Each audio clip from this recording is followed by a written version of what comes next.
is Rhye and welcome back to Rhye's Bake. So for today's video, ipapakita ko sa inyo kung paano ko ginawa yung aking like simple party birthday na Mickey Mouse theme cake. Actually, kung hindi mo siya mapapansin na Mickey Mouse theme cake pag hindi mo nakita yung parang ears ni Mickey Mouse na nakatusok dun sa mga twirl dun sa ibabaw ng cake.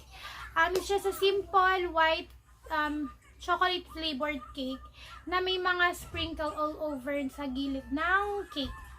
And then, ano pa ba? Kwento ko lang na yung client is from Canada. And sobrang natuwa ko kasi hindi ko ina-expect na meron mag-order sa akin from Canada. This cake is like a surprise cake para sa kanyang best friend dito sa Philippines. And yeah, sobrang nakakatuwa lang kasi meron din palang mag-order from ibang bansa na parang alam mo yun, parang hindi ko siya kilala, hindi niya rin ako kilala. Usually kasi kung hindi natin relatives or friends, yun yung mga nag-order sa atin. But this one, nagulat lang ako kasi nag-order siya from Canada. Nung binayaran niya ako is Canadian dollar.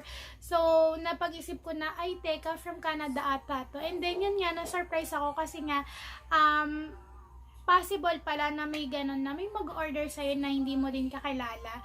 And sa ibang lugar talaga siya, sa ibang bansa talaga.